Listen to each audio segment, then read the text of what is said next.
Buenas tardes con todos. Hoy vamos a tener un programa muy especial con un amigo muy querido como es el padre Obregón de México, pero que está actualmente en Estados Unidos.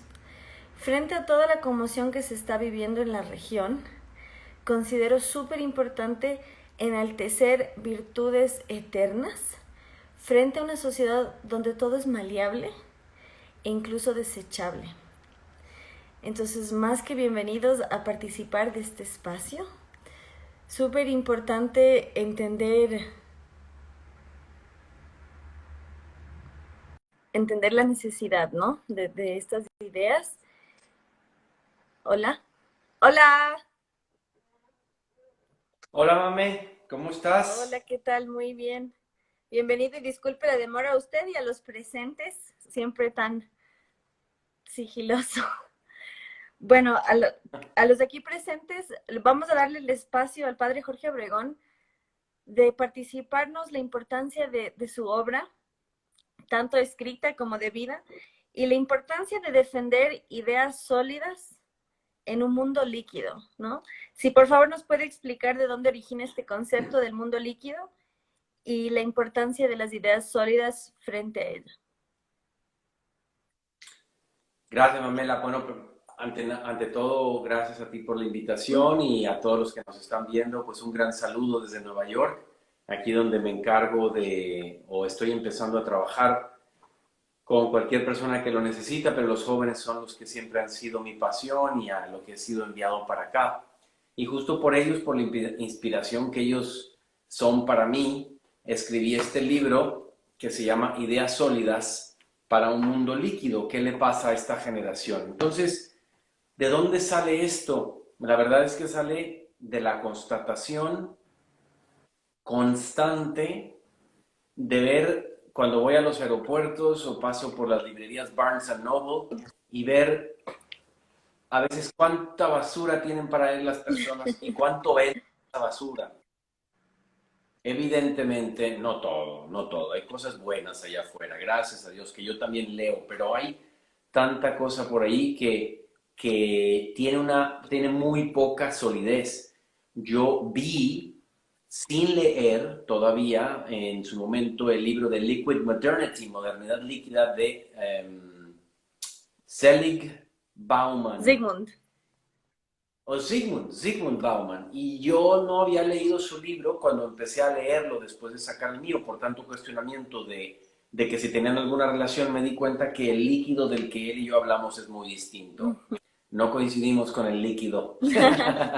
Pero esa es la idea. Creo que un personaje, Mamela, de influencia para mí, sin duda es Monseñor Robert Barron, obispo auxiliar de Los Ángeles. Gran personaje, gran pensador, ex rector del quizá uno de los seminarios más grandes de todo Estados Unidos, que se llama Mundelein, en Chicago, y él habla mucho de la era de la autoinvención, donde cada uno se inventa su propia idea y los espectadores se la creen y aunque no tengan nada de base ni con Aristóteles, ni con Platón, ni con Santo Tomás de Aquino, ni con los grandes pilares de la civilización occidental. Entonces de ahí sale Mamela. Sí, me encanta que mencione a los grandes pensadores griegos. Qué increíble, ¿no? ¿no? Nada es casual el hecho de que Jesús haya surgido justamente en esa época, ¿no? Porque mucho se habla de la cultura judeocristiana, pero hay muchos grandes pensadores que empiezan a hablar de lo greco-cristiano, ¿no? Y de cómo la civilización occidental justamente es esa conjunción. De hecho, irónicamente es un judío quien lo prevalece, que es Ben Shapiro, entender que nosotros Mm. somos la suma de esos factores y cómo no se contradice, sino que se complementa. Y como usted, me encanta que como usted lo establece, el hecho de descansar sobre los hombros de gigantes. No tenemos que inventarnos nada porque ya está todo hecho y tenemos todo un soporte cultural, histórico y filosófico sobre el cual apoyarnos, ¿no? Y qué paz nos da eso, porque de hecho psicológicamente está demostrado que las personas de fe sólida son más equilibradas y más estables precisamente porque tienen sobre qué recaer y en qué esperanzarse. Entonces, quizás nos falta un poco de marketing en ese sentido. ¿Cómo usted promueve desde sus valores llevar esa paz y transmitir ese bienestar? Porque hay todo un prejuicio en torno a los valores y quizás falta eso, ¿no? Valga el Spanglish, un mejor pitch o speech.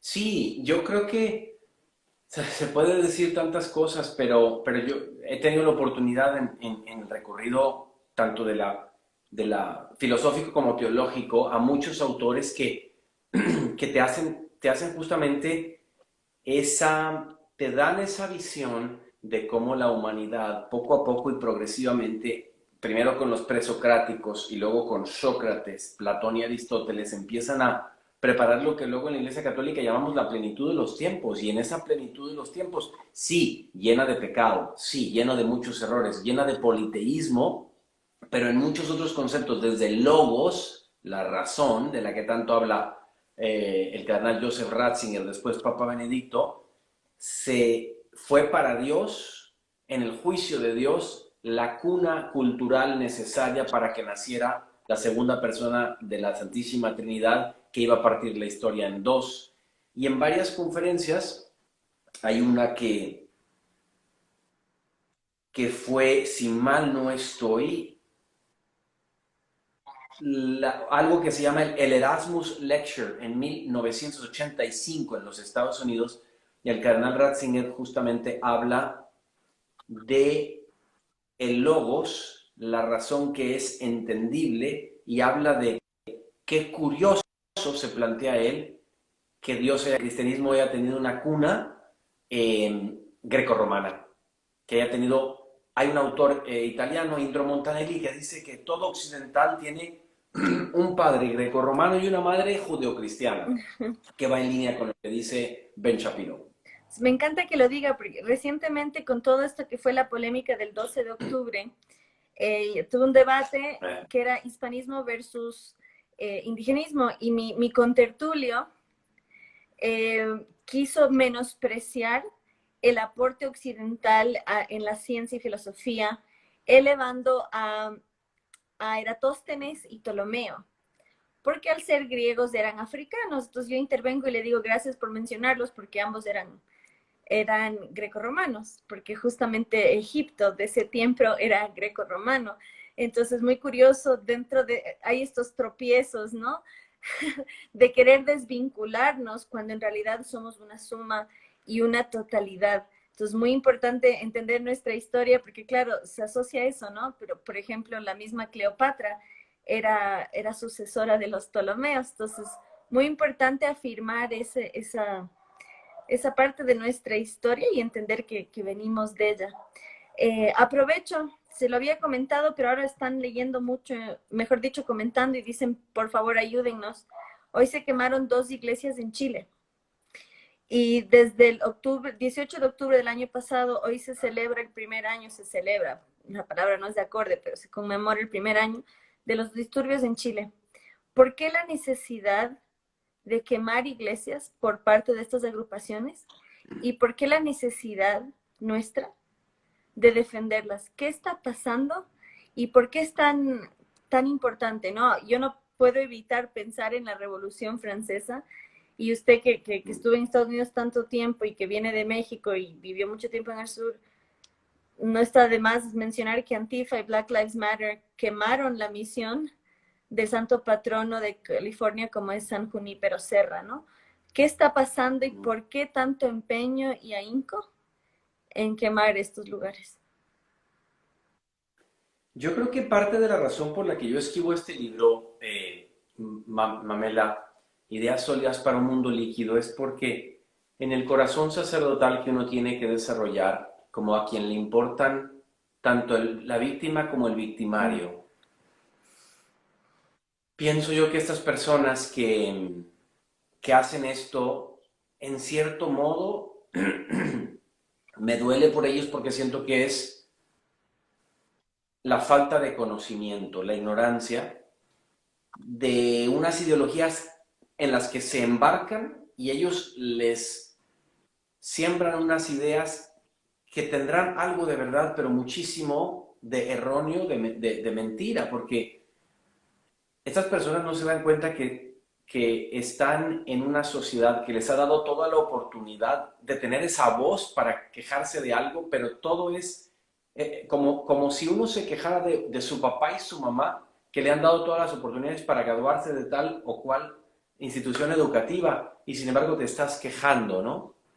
Yo no puedo pensar, creo que la iglesia, cuando la iglesia consideraba que algo era equivocado, cometió muchos errores por los cuales hemos tenido que pedir disculpa por imponer una verdad, por los errores, algunos de los errores de la Inquisición, algunos errores de esa época. Y digo algunos para matizar porque esas épocas también tienen mucha luz, pero pocas personas van a libros medievales para verlo o autores que te puedan iluminar en ese campo. Entonces, con los derechos que hay hoy, en el tiempo en que estamos viviendo hoy, yo no puedo entender cómo se puede creer estar en la verdad cuando mis reacciones son la destrucción de lo que para mis hermanos y hermanas es muy importante.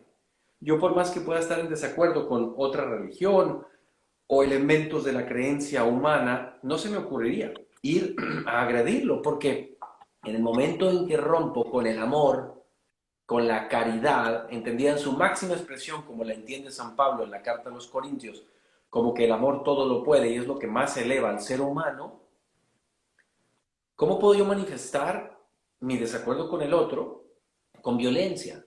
Ya algo me dice a mí, al menos, que algo anda mal en el otro, que se sabe, que tiene una cierta inseguridad de su verdad, entonces lo que saco es la ira, el coraje, la destrucción, ¿no? Entonces, definitivamente tú preguntabas, ¿por qué defender estas cosas? Bueno, simplemente porque todos tenemos el compromiso de defender la verdad y la justicia, nada más. Muchas gracias. Qué importante lo que destaca de defender la verdad, ¿no? Vivimos en un tiempo donde prima la subjetividad y el relativismo, y donde no existe la verdad, sino tu verdad y mi verdad. Y esto es lo que va a facilitar el auge de estos movimientos. Y como usted mismo dice, o sea, para mí es respetable, pero para ti no, entonces pues yo lo voy a destruir. ¿Qué base o fundamento, soporte nos provee su obra justamente para defenderlo por un lado, para entenderlo por el otro y ser mejores portadores? Mami, nada más para entender bien la pregunta y no responder una cosa distinta, ¿qué fundamentos da esta obra para defender la verdad, te refieres? Bueno, mira, me encanta que me lo preguntes. La física, voy a tratar de ser sencillo. Si me enrollo un poco, lo bajo al darme cuenta que me estoy complicando, o tú me bajas de la nube. Pero la ciencia lo que mide, lo que estudia, es los elementos que podemos tocar, lo que se puede palpar con los 5 sentidos del ser humano, lo que se puede medir con los instrumentos que el ser humano tiene. Pero hay una metafísica, y tristemente, como pasa tanto en el mundo de hoy, hay gente que le llama, toma los términos de la cultura judeocristiana y los tergiversa. Han utilizado metafísica para enseñar otras cosas que no son, como si yo agarrara una manzana y dijera, miren, es una pera, ¿cómo ven la pera? Roja. Pero pues no, eso es una manzana. No, no, no, esto es una pera. Bueno, han tomado la palabra, el concepto, la materia, fundamento de la filosofía metafísica para enseñar otra cosa.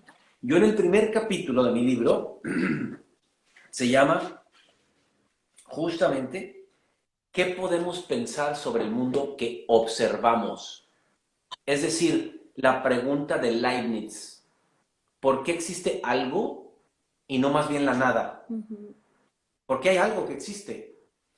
Y entonces, cuando nosotros, como toda buena materia, como toda buen tratado, vamos estirándole al hilito y vemos que el mundo que nos rodea está compuesto de algo y que ese algo tiene un ser y el ser máximo es Dios. Y entonces, en la creación, la metafísica nos dice que hay en todas las cosas una, y así, este es término técnico, participación en el ser del creador máximo. Bueno, pues aterrizando y poniéndolo sencillo, hay una fuente de la existencia de todo y a eso se le llama la verdad. En términos filosóficos, la verdad también es la adecuación de mi intelecto con el mundo que está alrededor. Y entonces yo ahorita estoy viendo un iPad enfrente de mí y digo, iPad, lo están captando mis ojos, lo están viendo, lo puedo tocar con mis manos. Ese fundamento, por el hecho de que existe una tan débil metafísica en el mundo de hoy, existe el relativismo. La verdad depende de cada quien. Y yo justamente aquí trato de fundamentarlo bien para luego llegar a temas que yo diría que son más importantes todavía. El corazón, la familia, la persona, el amor, las heridas, el superarnos, el ser felices. Pero primero hay que poner aquello porque, en fin, no les sigo, pero hay que poner esa base para luego entender esto, ¿no? No, le agradezco hacer mención al tema del corazón y sobre todo le agradezco su presencia en mi vida, que sabe que es tan importante como mi consejero espiritual y de ser un contrapeso mutuamente, ¿no? Porque nos apoyamos.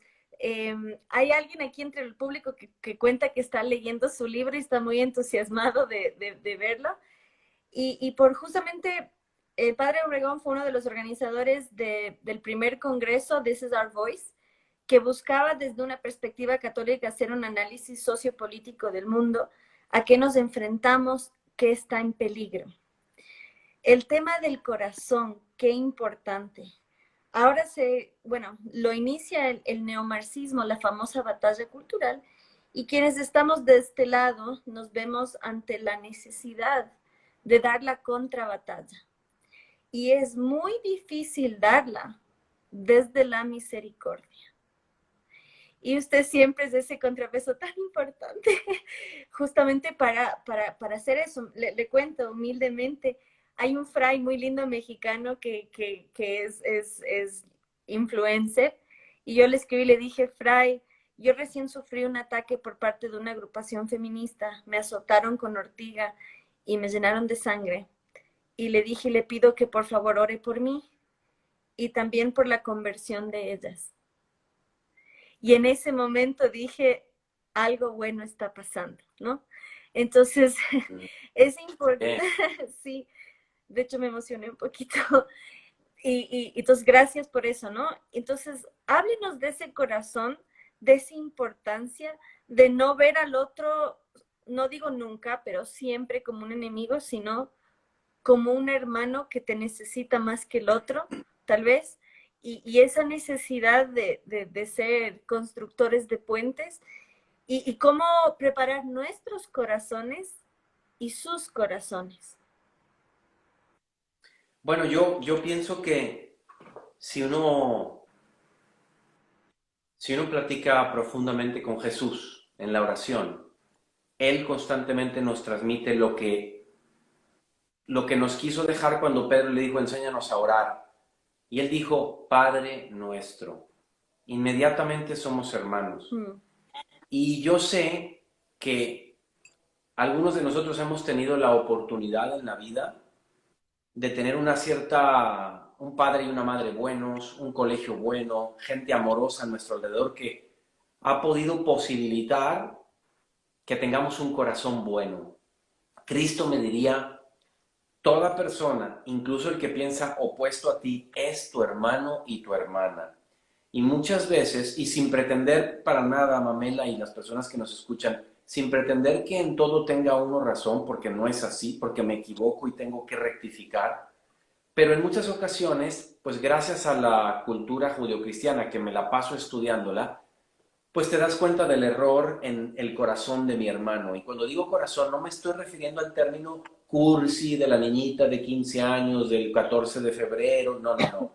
Me refiero al corazón en sentido bíblico, donde radica lo profundo de la persona. Entonces, cuando la persona que yo tengo enfrente está errada objetivamente, yo tengo que pensar que en muchas ocasiones no tiene, y es difícil lo que voy a decir, pero a veces no tiene la culpa. Y yo tengo que tener un corazón misericordioso que dice, mira, probablemente esta persona, el conjunto de vivencias y de personas que ha tenido a su alrededor, no le han favorecido ver con la misma luz lo que yo creo que estoy viendo con tanta claridad. Y por tanto nace una misericordia. No hay un enemigo enfrente.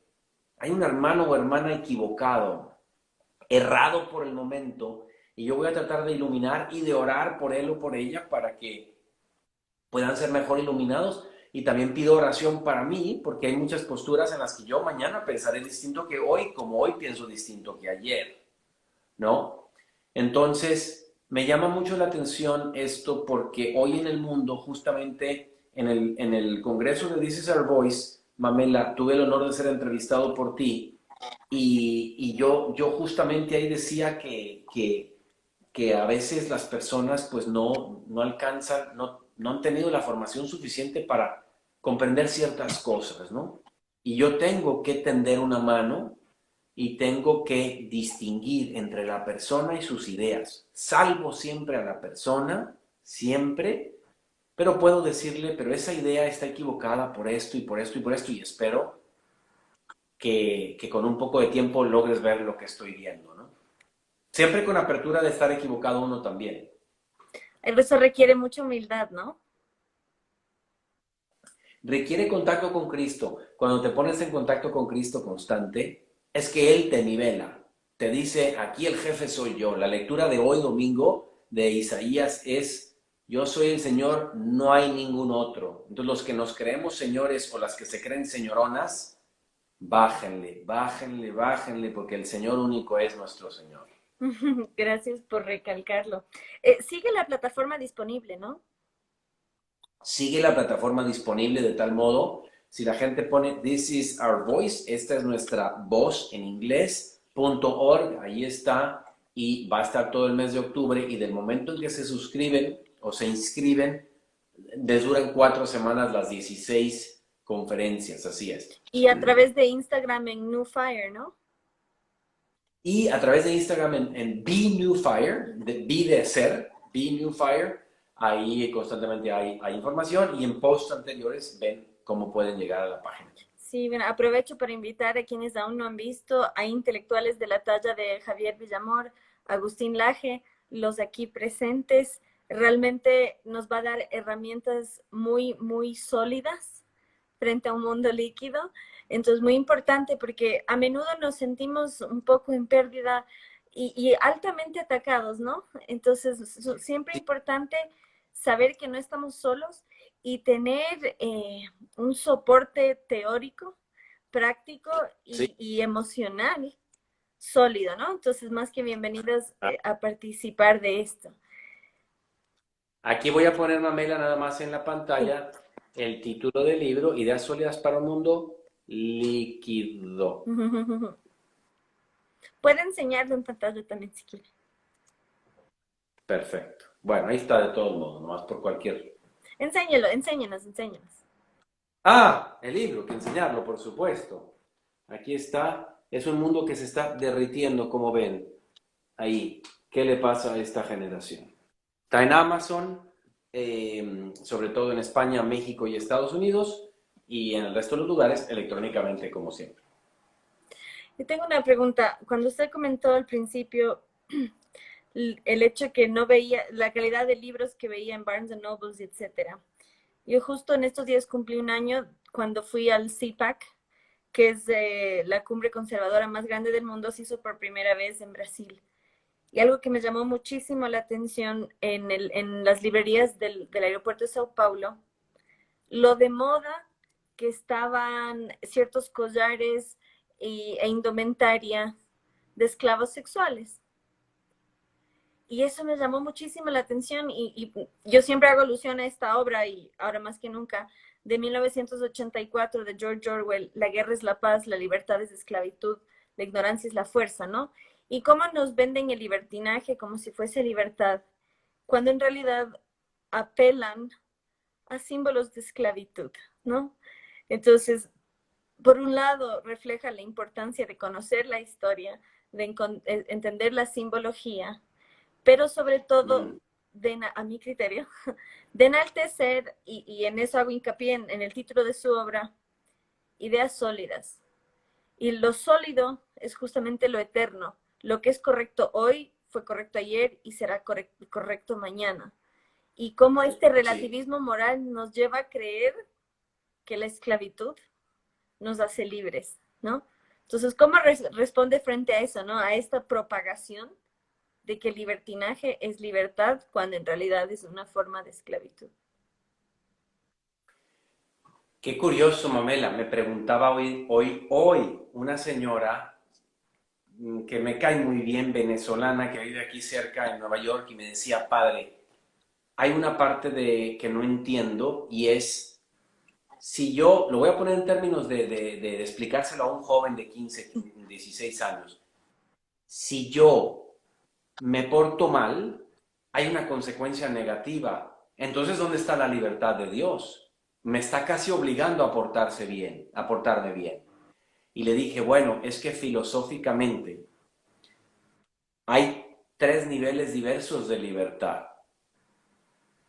Por el hecho de que somos criaturas limitadas, nuestra libertad es limitada. Nosotros no nos damos a nosotros mismos la verdad. Y se lo expliqué así, Mamela. Le dije, ¿qué deporte te gusta? Me dijo, el voleibol. Muy bien, el voleibol. Y entonces, si yo te pregunto que si juegas bien voleibol, suponiendo que la respuesta es que sí, no me vas a responder, bueno, es que juego bien voleibol porque no le pego con la bola al referee, o porque no piso la raya para salirme, o no juego bien voleibol porque no le pego en la espalda a mi compañera que tengo enfrente en la red. Esos no son los criterios para jugar bien voleibol. Para jugar bien voleibol es que clavo la bola muy bien, que saco bien y que voleo muy bien. O sea, que hay un modo objetivo diseñado por alguien para jugar el voleibol, o tocar un violín o la guitarra. Y entonces hay una medida en donde no soy libre de jugar el voleibol como me pegue la gana. Yo no puedo jugar el tenis con una pelota de béisbol. O no puedo jugar fútbol con un balón de fútbol americano. Hay un coach y yo no puedo decirle al coach, no te metas con mi vida, ¿quién eres tú para decirme cómo jugar voleibol? Bueno, pues eso que se aplica con cualquier arte, se aplica también con la vida. Hay un sentido en el cual no somos libres de no hacer el bien, porque fuimos creados para el bien. Y ahí entra la frase famosísima de San Agustín, Señor, nos creaste para ti y estamos inquietos hasta que no descansamos en ti. En pocas palabras, y para terminar, esa es la gran diferencia entre libertad y libertinaje. Libertinaje es hago lo que me pega la gana. Libertad es me oriento hacia el bien objetivo, hacia el bien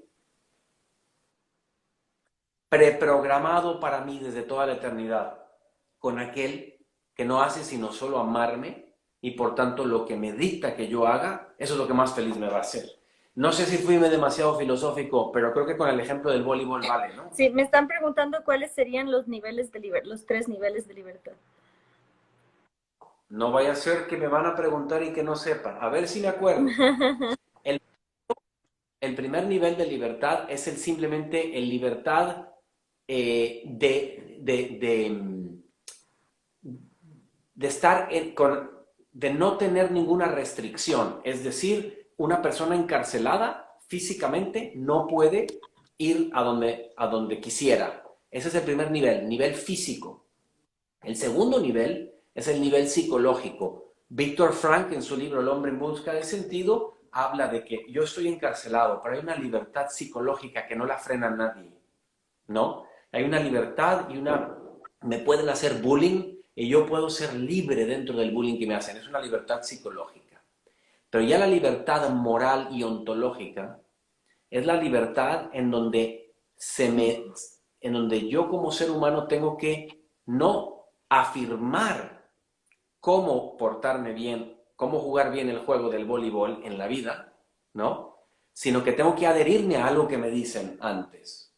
Y a muchos eso les parece una imposición de Dios. Yo lo que les invito es que lo conversen con él y le digan, Señor, eres un impostor. A ver qué les dice él. Perfecto. Me encanta que haya hecho alusión a Víctor Frankl, que es el rescate de lo que ha sido el estoicismo desde los tiempos griegos y luego romanos. A mí en lo personal el estoicismo me encanta y me han cuestionado por ello. Esa es no sé si desventaja, pero cuando uno es público, está expuesto, le cuestionan hasta cuando estornuda y le cuestionan su fe.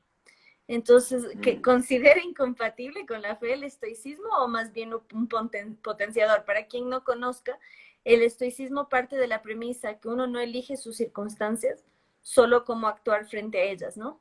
Y eso es precisamente lo que nos rescata Viktor Frankl, que es dentro de esta libertad psicológica, que yo veo que en tiempo como el de la pandemia es tan importante, ¿no? Porque no nos dejan salir, pero podemos vivir nuestra libertad igual, aunque condicionada.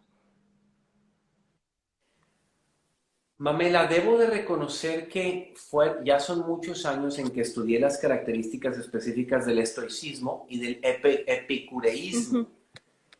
Uh-huh. No lo tengo muy fresco, pero la palabra estoica siempre hemos visto que es propia, muchas veces propia de aquellas personas que pareciera que la sensibilidad humana fuera algo negativo, fuera algo, y yo creo que el mismo Dios no puede ser feliz sin conmoverse. Uh-huh. El conmoverse, la ternura, el cariño. Papa Francisco habla de la cariñoterapia y el abrazoterapia. Siento que sí sería algo que el cristianismo no lo vería como un gran valor, ¿no? Ese abrazo, el beso, el estrechar la mano, la cercanía, el calor, el afecto, pues es algo que creo que los estoicos no lo hubieran visto como virtuoso. Cuando escucho estoico también pienso un poco Rigidez, ¿no? pues pienso un poco en ciertas manifestaciones de la familia real inglesa. Me acuerda mucho a un libro que leí de Lady Di después de que ella murió y de cómo ella no se le permitía, hombre, tener ciertos gestos de afecto que son muy sanos y muy latinos con sus hijos. Y ella lo hacía de todos modos y por eso no era muy bien vista. Si en ese sentido tomamos el estoicismo, pues creo que ahí es donde radica lo que no estaríamos de acuerdo. Claro, si hubiera otros aspectos que yo estoy dejando fuera, a lo mejor sería, pues, percepción, ¿no? No, me encanta esa contraparte y por eso, bueno, lo del corazón que mencionaba y cuánto le agradezco su presencia en mi vida. Y justamente para complementar eso, ¿no? Uno puede citar un autor, rescatar una obra, pero también siempre desde la crítica constructiva y entendiendo que hay incompleto en esa obra también. Y esa rigidez, porque justamente el estoicismo el nombre viene de una columna en la cual se apoyaban los estoicos. Entonces hay una cierta rigidez ahí, como dice, que no permite esa fuerza blanda como es el amor. Sí. Entonces ahora le invito, justamente haciendo hincapié en esto, que me cuente. ¿Tiene un capítulo favorito en su libro y por qué?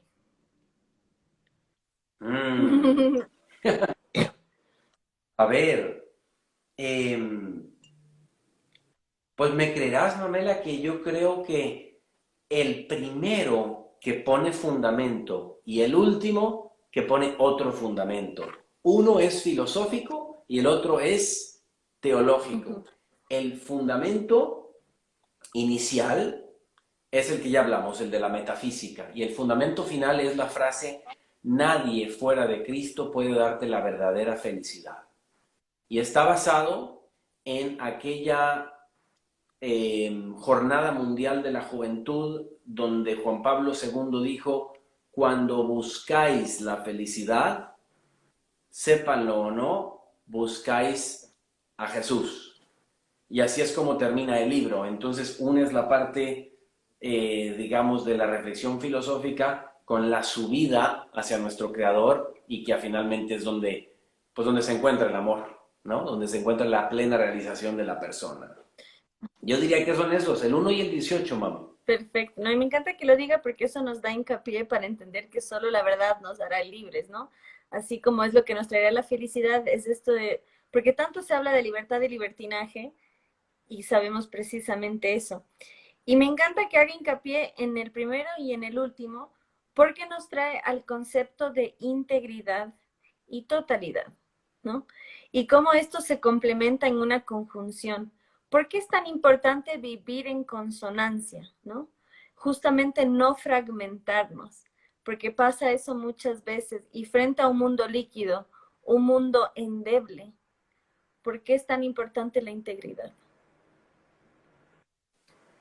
Pues a ver, la integridad a mí me dice autenticidad, me dice genuino. Genuino es por opuesto a lo doble, a cuando decimos sacó el cobre, ¿no? Cuando decimos que algo es auténtico, es genuino, es íntegro, significa que no está dividido, que sabe bien de dónde viene, quién es y a dónde va.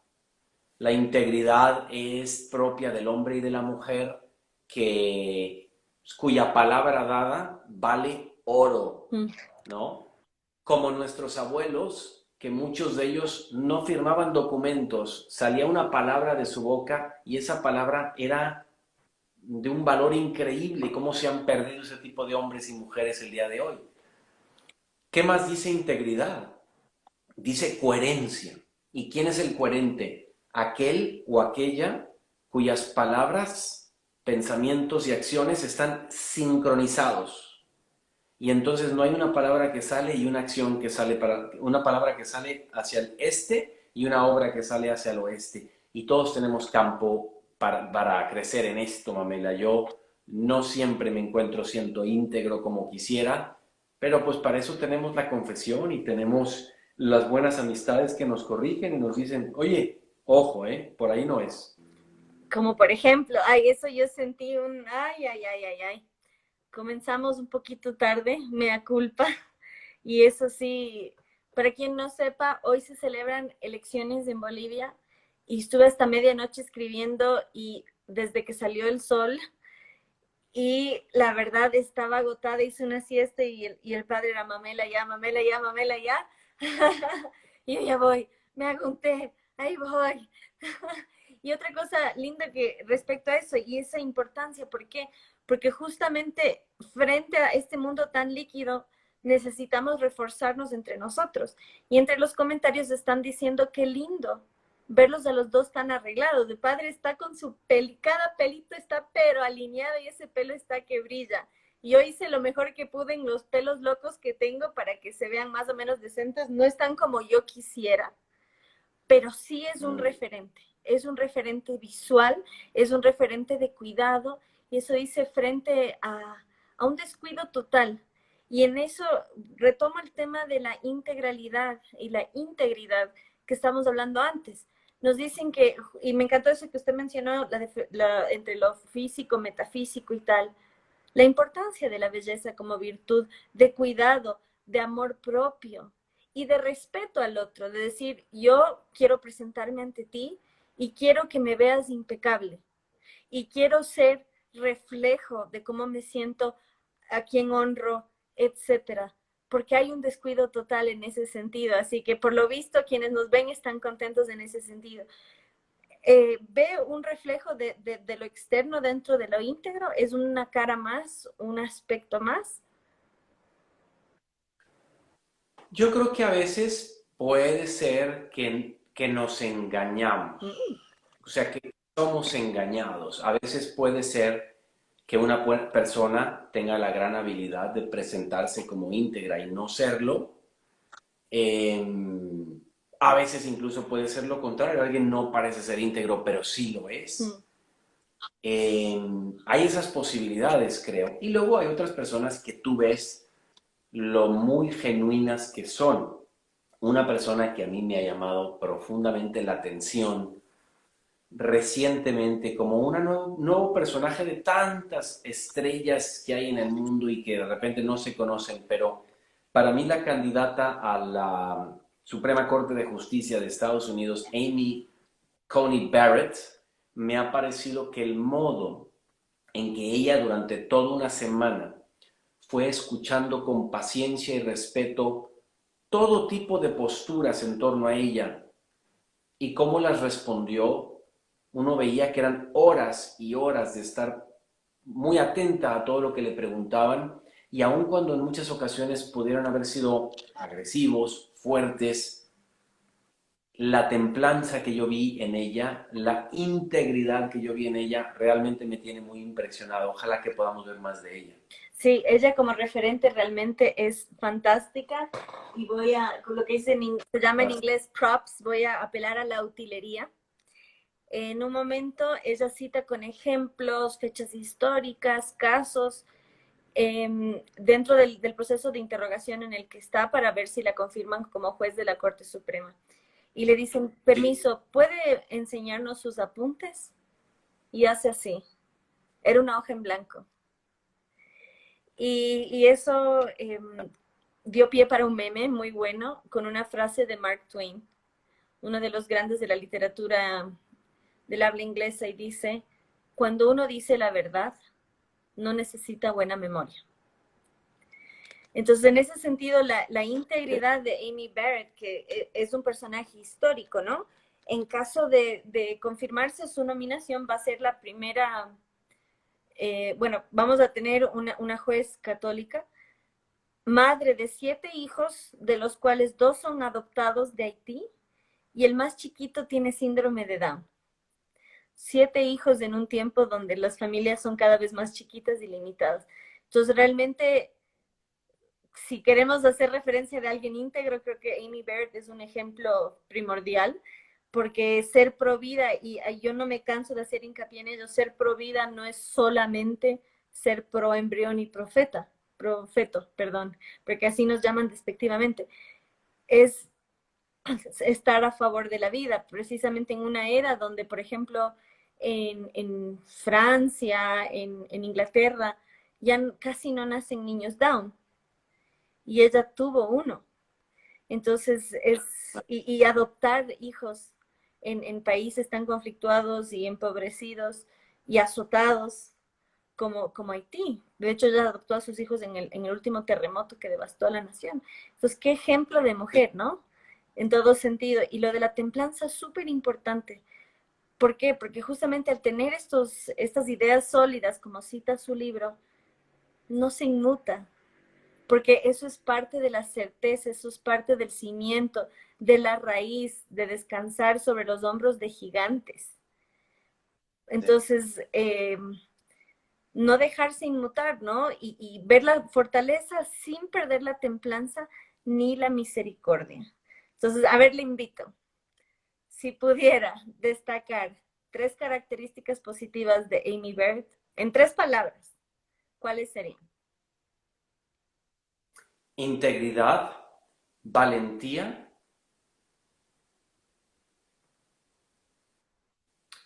e inteligencia. ¿Y por qué cree que esas 3 son importantes?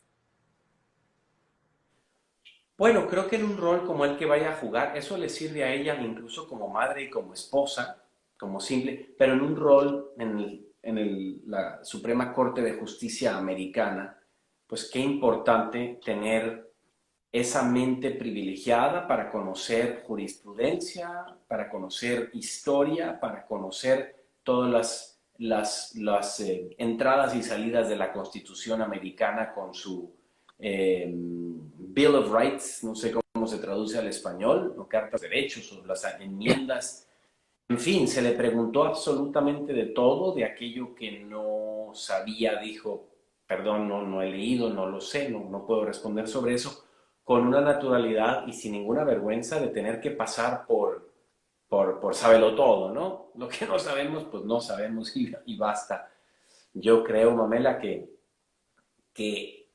tú me dijiste 3 características, pudiéramos, creo que llenar una hoja de virtudes de esta gran mujer. Eh, pero bueno, estas son las primeras que al estar yo viendo los diferentes modos de exponer, me llamaron poderosamente la atención. Muchísimas gracias. A ver, nos quedan como 10 minutos. Entonces, me gustaría que se explaye y nos diga qué es lo más rescatable de su obra, por qué la considera necesaria y cómo nos puede ayudar. Bueno, mira, como a todo mundo tenemos la pregunta de querer vivir bien, de ser felices. O sea, no podemos huir ante el gran deseo de la felicidad. Pero nos damos cuenta que hay tanta infelicidad. Hace 2 años, 3 años, en Estados Unidos tuvieron el índice más grande de suicidios en 50 años. Y eso es porque es un país con mucha estadística, pero si fuéramos a nuestros países latinoamericanos o europeos o asiáticos, veríamos cosas similares. Entonces, lo que en el libro trato de hacer, constatando que la gente quiere ser feliz, pero no saben dónde, y el mundo le arroja muchos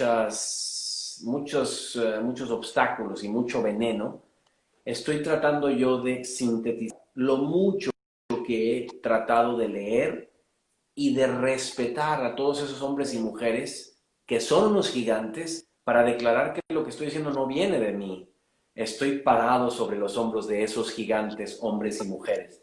Y estoy tratando de que esa sabiduría perenne, ese conocimiento perenne de esa cultura de la que hablábamos en la primera pregunta, Romela, de la cultura grecorromana y judeocristiana, ponerla a disposición en lenguaje sencillísimo para que sobre todo el joven y la joven, universitario y postuniversitario, y luego los papás de ellos, en su interacción con ellos, puedan decir, válgame, estaba yo buscando algo serio, que no todo sea religioso, pero que no deje la religión fuera. Porque como ya dijimos, fe y razón son las dos alas con las que vuela el alma humana.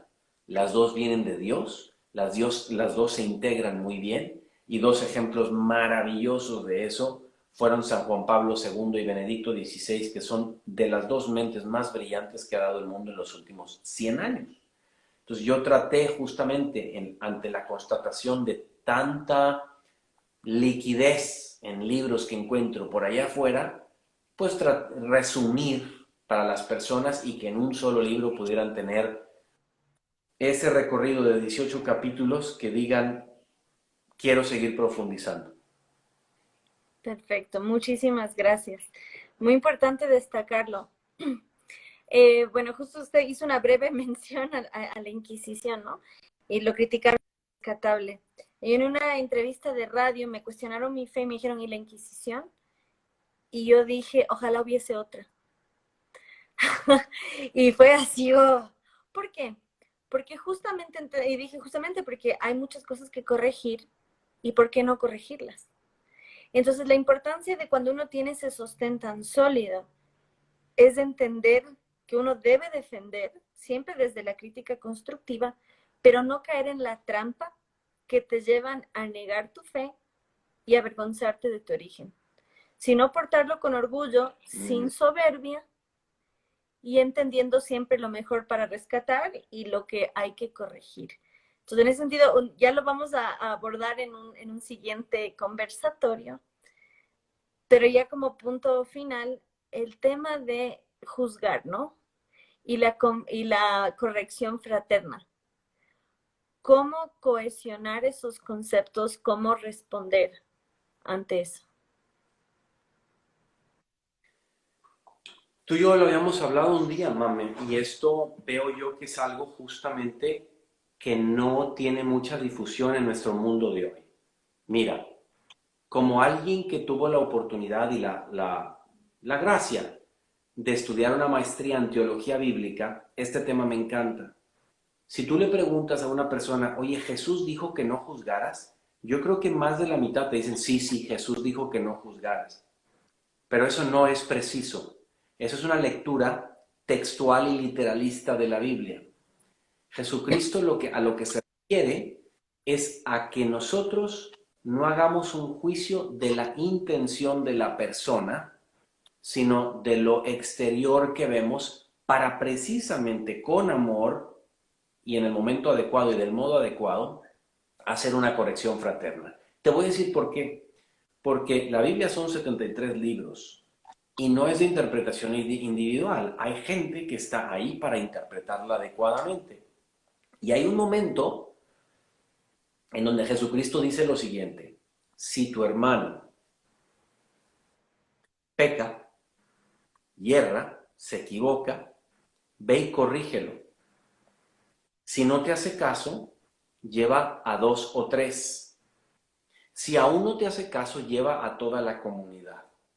Y si aún no te hace caso, ya digamos que déjalo a su suerte. No son las palabras exactas, pero esa es la idea. ¿Cómo puedo yo ir con alguien y hacerle este acto de amor, de corrección, si no juzgo? Y es que si nos vamos a la lógica, la materia lógica de Aristóteles, la mente, Mamela, hace 3 procesos automáticos: concepto, juicio y raciocinio. Entonces nuestra mente está juzgando. De hecho, si alguien dice, Mamela, no juzgues, está juzgándote. Está haciendo un juicio de que tú estás juzgando.